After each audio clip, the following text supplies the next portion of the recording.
Buenas tardes, queridos contertulios. Llegamos a una nueva edición del Sillón Bíblico. Mi nombre es Abel de la Costa. Y aunque hablamos la semana pasada de la lectura semicontinua de San Mateo, hoy ya estamos haciendo trampa. La salteamos la lectura semicontinua y en lugar de celebrar el cuarto domingo del tiempo ordinario, celebramos la fiesta de la presentación del Señor. Esto es así por la organización del calendario litúrgico. Si una fiesta del Señor cae en un domingo de tiempo fuerte, Adviento, Cuaresma, Pascua, la fiesta se desplaza. Mientras que si cae en un domingo del tiempo ordinario, el que se desplaza es el domingo. La fiesta se celebra. Y efectivamente este año, el 2 de febrero, nos cae en domingo. Así que vamos a hablar un poco de esta fiesta, que es muy interesante, es muy linda fiesta y además vale la pena hablar de ella y conocerla un poquitito mejor. Tengo un escrito de hace algunos años, que lo tengo puesto en el Santoral del Testigo Fiel, un escrito mío, bastante documentado, al que ustedes pueden acceder con el link que dejo aquí abajo, y va a estar todos estos días en portada del Testigo Fiel. Y si no lo buscan, 2 de febrero en el Santoral y ya está. Bueno, ¿por qué es importante hablar de esta fiesta? Porque es una fiesta que a lo largo del tiempo fue perdiendo su carácter propio. Es una fiesta muy antigua, está atestiguada ya hacia el siglo IV, lo que no quiere decir que nació en el siglo IV, puede ser muy anterior, pero está atestiguada. Tenemos un testimonio directo de una peregrina que va a Jerusalén y cuenta de esta fiesta en un escrito del siglo IV. Esta fiesta a lo largo del tiempo, sobre todo en Occidente, fue perdiendo su carácter. En el siglo VI se le agrega una procesión de candelas y entonces empieza a asociar la fiesta a las candelas, la fiesta de las candelas, la Virgen de las Candelas, y terminó siendo la fiesta de la Virgen Candelaria, que no tiene ninguna relación con presentación del Señor, porque Virgen Candelaria es una advocación nacida del nombre de esta fiesta. Se convirtió en una fiesta mariana, pero no es una fiesta mariana, es una fiesta del Señor. En el calendario litúrgico distinguimos las fiestas marianas y las fiestas del Señor. Entonces, esta no es una fiesta mariana, esta es una fiesta del Señor. El Concilio Vaticano II ha querido recuperar el sentido y por eso el cambio de nombre, que no es un cambio a algo nuevo, sino que es un cambio a volver al sentido profundo que tiene. Entonces se llama presentación del Señor. Pero aún, además de ese cambio de nombre, es importante entender qué es lo que realmente estamos celebrando. Porque si uno dice presentación del Señor, y leemos el texto de San Lucas, nos da la impresión de que es una fiesta del cómo cuando nació Jesús se cumplieron los ritos mosaicos que se mandaban en el Antiguo Testamento. Porque en principio la lectura habla de eso, dice que fueron al templo a hacer la ofrenda de la purificación y la ofrenda de la presentación del primogénito, de acuerdo a la ley de Moisés. Y entonces cuando uno dice presentación del Señor, piensa fundamentalmente en eso. Vamos a leer la definición de esta fiesta tal como está en el Martirologio Romano. Ya lo hicimos para la Epifanía, nos hemos guiado por el elogio del Martirologio Romano, que es el Martirologio Romano, es el santoral oficial de la Iglesia, y allí están todos los santos y además están las celebraciones litúrgicas del Señor y de la Virgen. Entonces allí tenemos el elogio, que es un texto en donde se enuncia la fiesta, es como la definición de lo que estamos celebrando. Y dice así: fiesta de la presentación del Señor, llamada Hipapante por los griegos. 40 días después de la Navidad, Jesús fue llevado al templo por María y José. Y lo que pudo aparecer como cumplimiento de la ley mosaica, se convirtió en realidad en su encuentro con el pueblo creyente y gozoso. Se manifestó así como luz para alumbrar a las naciones y gloria de su pueblo Israel. Bien, se manifestó, esa es la palabra fundamental aquí, se manifestó. Fiesta de la presentación del Señor, se va a cumplir una ley, pero resulta que cuando esa ley, lo que parecía que era nada más que la ocasión de cumplir una ley, se transforma en una epifanía, en una manifestación. En realidad, con la fiesta de la presentación del Señor, tenemos la versión lucana de la fiesta de la Epifanía, que San Mateo la centra en los magos de Oriente. Pero en las dos aparece este elemento de manifestación a los gentiles. En el caso de los magos, los propios personajes son gentiles que vienen a adorar al Señor. Y en el caso de presentación del Señor, el contenido de manifestación a los gentiles está en el cántico de Simeón. Este hombre Simeón, que representa a los que en Israel conservaban la expectativa del Mesías, canta frente al Mesías que Él es luz para alumbrar a las naciones y gloria de tu pueblo Israel. Luz para alumbrar a las naciones. Entonces fíjense, las dos fiestas, tanto Epifanía como presentación del Señor, tienen en parte un carácter semejante. No son idénticas, pero tienen un carácter semejante. Las dos son fiestas de Epifanía. ¿Cuál es la diferencia? En Epifanía vienen los magos a adorar al Señor. Aquí es el Señor el que entra en su santuario. Y está muy bien recogida la lectura de Malaquías, la primera lectura, la de Malaquías, que nos habla precisamente de eso, de la llegada del Señor a su santuario para tomar posesión de él y convertir a la ofrenda en ofrenda perfecta. Digamos, acabar con esa vacilación de la búsqueda de Dios y ya Él está allí. Fíjense que son los elementos de los que también habla Mateo. Mateo lo habla con otros símbolos, nos habla del Emanuel, el Dios con nosotros, nos habla de los magos, pero los elementos, esos, que son propios de sus símbolos, apuntan al mismo sentido de lo que nos está hablando San Lucas. Dios ha venido a tomar posesión de su santuario. Y eso se manifiesta en esta bella escena de la presentación del Señor. Y papante en griego precisamente quiere decir encuentro. Por eso el elogio del martirologio romano, que es tan económico en su formulación, no usa palabras de más, gasta media frase en decir que la fiesta se llama Hipapante entre los griegos, porque Hipapante significa encuentro, ¿no? Entonces es el encuentro con el pueblo creyente y gozoso. Muy bien, vamos a las lecturas como tal, vamos a la lectura de San Lucas. En realidad, en la lectura de San Lucas hay dos elementos. La presentación en sí del niño y la presentación de la ofrenda.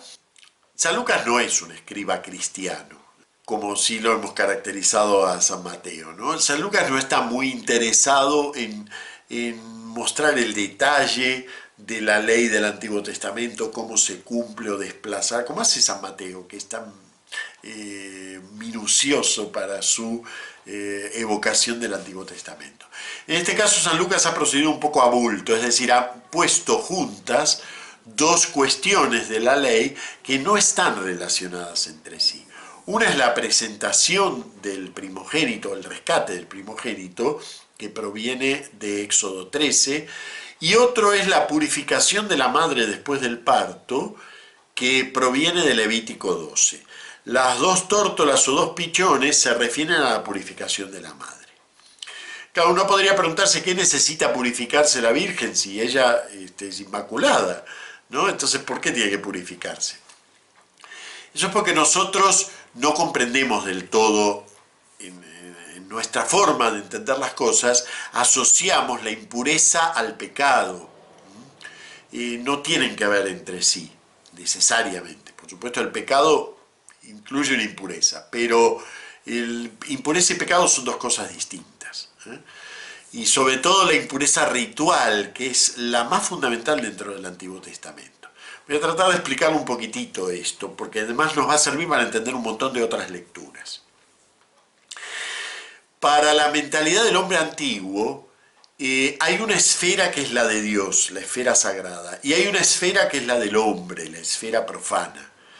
Cuando uno va a encontrarse con Dios, ya sea en el sacrificio, ya sea en lo que fuere, en el acto de culto, en realidad va a pasar de una esfera a la otra.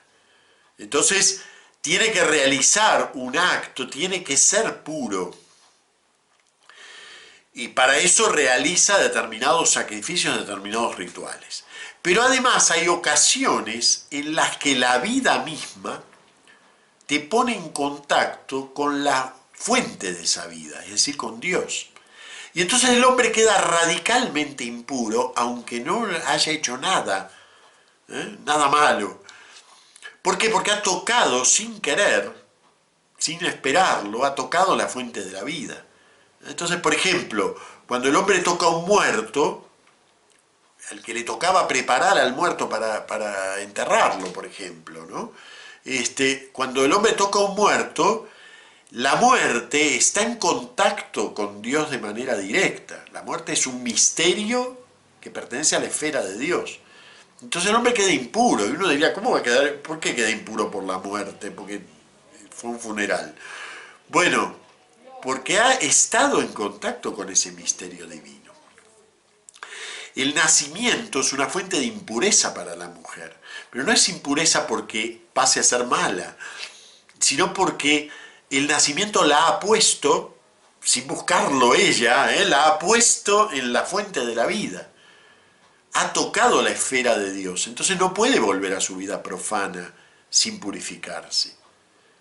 Incluso la menstruación, puesto que involucra sangre, y la sangre siempre tiene que ver con la vida, en esta mentalidad tan simbólica, incluso la menstruación requiere una purificación, pero no porque sea algo malo, sino porque ha tocado la esfera de Dios, la esfera del misterio de la vida.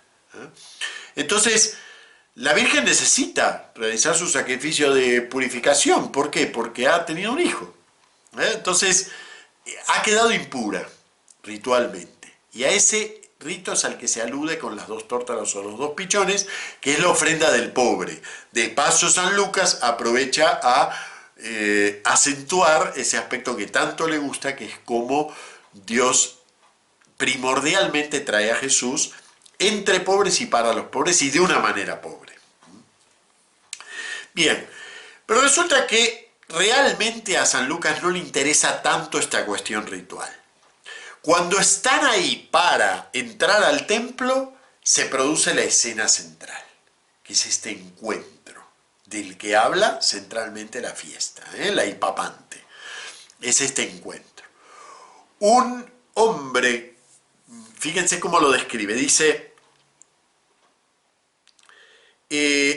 había un hombre en Jerusalén llamado Simeón, hombre justo y piadoso, que aguardaba el consuelo de Israel. O sea, no es un sacerdote, a pesar de que luego en las representaciones pictóricas nos aparece como sacerdote, ¿no?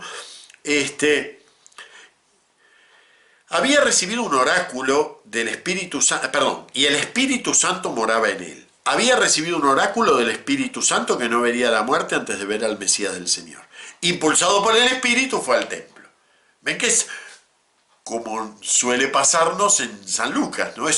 Todo esto es una acción del Espíritu. El Espíritu Santo moraba en este hombre, pero además le había prometido que vería la salvación de Israel. Y además lo lleva al templo el día en que va el niño. Y entonces nos dice que cuando entraban con el niño Jesús para cumplir lo previsto por la ley, Simeón lo tomó en brazos. Ese es el verbo fundamental aquí. Lo tomó en brazos. No utiliza un verbo común, digamos, como para decir simplemente, bueno, pasó una mamá con un niño lindo y digo, ay, ¿me lo dejas tomar un poquito? Qué bonito que es. No va por ese lado. El verbo significa recibirlo, recibirlo. Entonces lo recibe. Y ahí, cuando lo recibe, pronuncia estas palabras oraculares, son unas palabras de tipo profético, no profético porque hablen de ningún futuro, sino porque interpretan la situación a la luz de la tradición creyente, ¿no? Entonces, mis ojos han visto a tu Salvador, a quien has presentado ante todos los pueblos. Luz para alumbrar a las naciones. Es como algo se produce una revelación de quién es realmente Jesús. Ese Jesús que es un chiquito judío, que va al templo judío a realizar un rito judío, resulta que aparece como luz para alumbrar a las naciones. ¿Ven? Entonces se produce una revelación en ese encuentro con el profeta, imbuido del Espíritu Santo. El Espíritu Santo proclama lo que en realidad significa este niño. Para San Lucas es muy importante que no olvidemos nunca que todo lo que significa Jesús pasa por la cruz.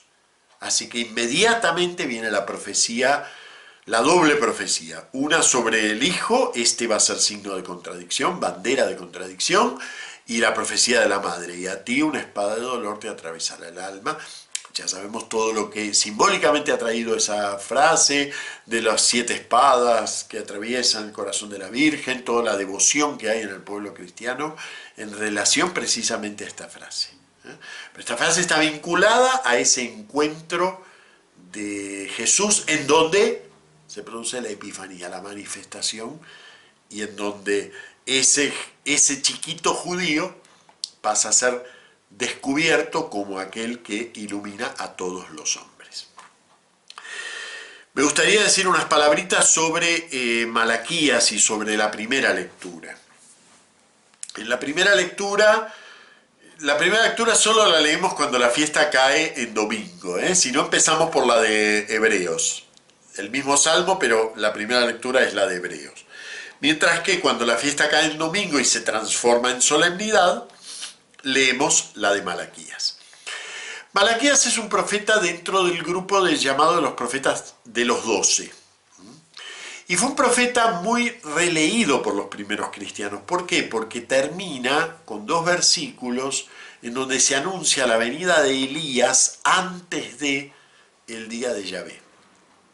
Y ese antes de el día de Yahvé sirvió para que los primeros cristianos entendieran cuál era la función de Juan el Bautista, el Elías que viene antes del día de Yahvé.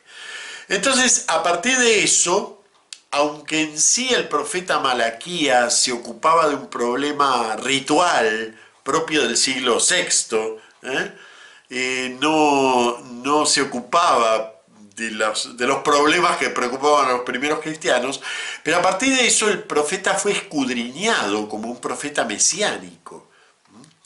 Y entonces, prácticamente la lectura de San Lucas parece un comentario a este texto. Si lo leemos realmente, aunque no quiere decir que San Lucas esté comentando este texto, pero realmente la escena que nos plantea San Lucas es la misma de la que habla el texto. Para poder entenderlo bien, tenemos que ver un poco qué significa el templo para el hombre antiguo. Para nosotros el templo es un medio para darle culto a Dios. Si no tenemos templo, pues no pasa nada, le podemos dar culto a Dios en cualquier sitio. Si vamos de acampada y hay que celebrar misa, con cualquier piedra más o menos plana es suficiente. De hecho, nuestro libro, nuestro Nuevo Testamento, termina con el Apocalipsis que dice que ya no habrá templo. O sea que el templo es un medio. Es importante como símbolo, pero no le damos gran importancia. No la tiene, de hecho, objetivamente, en el imaginario del Nuevo Testamento. Pero en el Antiguo Testamento el templo no es un medio de encuentro con Dios, es el encuentro con Dios. Por eso sufrieron tanto las 2 veces que perdieron el templo. Incluso en la Mishnah es la parte nuclear del Talmud, que más o menos se empieza a escribir hacia el siglo II, se empieza a poner por escrito hacia el siglo II, recogiendo tradiciones mucho más antiguas, segundo de nuestra era. En la Mishnah es muy interesante porque uno va leyendo y los rabinos, que son los que escriben allí, los que discuten allí, nos hablan de los sacrificios del templo y que a ver si hay que presentar esto o aquello, como si el templo existiera. O sea, tan central es el templo en la mentalidad propia del Antiguo Testamento, que ellos siguen hablando del templo 2, 3 y 4 siglos después de que el templo ya no existe, ni va a ser reconstruido. Y sin embargo siguen hablando del templo. Entonces, con ese espíritu, entendiendo esa centralidad que tiene el templo, que es el encuentro con el Señor, no es un símbolo del encuentro, ni es un lugar de encuentro, sino que el templo y el sacrificio realizado dentro de él es el encuentro con el Señor. Vamos a leer la frase tal como la dice Malaquías. Dice: de pronto entrará en el santuario el Señor al que vosotros buscáis. Fíjense, ¿no? Todo un pueblo buscando a su Dios y de repente aparece Él en el santuario. Ese doble movimiento es el del relato de San Lucas. El pueblo buscando a su Dios y de repente incluso aparece para realizar algo, una ofrenda. Dentro del texto del Malaquías se habla precisamente de la ofrenda, ¿no? Dice: refinará como a plata y a oro a los hijos de Leví, y presentarán al Señor la ofrenda como es debido. Es una de las grandes preocupaciones de esta mentalidad ritual centrada en el valor del templo, que la ofrenda esté bien presentada. Y precisamente si la ofrenda no está bien presentada, no se realiza ese encuentro con Dios. Entonces, cuando María y José van a presentar según la ley, en realidad lo que están haciendo es llevar al Señor a su santuario para que realice en el encuentro con Simeón la ofrenda perfecta, ¿no? Y esa ofrenda perfecta ya tiene que ver con la luz para alumbrar a las naciones. Bueno, muy bien, me gustaría que complementen esto con la lectura del escrito en el Santoral de ETF, porque realmente hay muchos elementos valiosos para entender esta fiesta de la presentación del Señor, para valorarla y también para ayudar a la Iglesia a que recupere ese sentido que tiene que tener la fiesta dentro del ciclo litúrgico, ¿no? Bueno, nos vemos la semana que viene. Muchas gracias a todos los saludos de cumpleaños que me han dejado. Realmente, si me pongo a decir los nombres, no voy a poder decir todos los que me lo dijeron, así que no voy a nombrar a ninguno para no ser injusto, pero muchas gracias a todos, a los que me han puesto comentarios y a los que difunden este canal, porque realmente sí sé que muchos de ustedes lo comparten en las redes, ponen comentarios, ponen likes, se suscriben, que son las cosas que ayudan a que este canal se vaya difundiendo cada vez más. Hasta la semana próxima.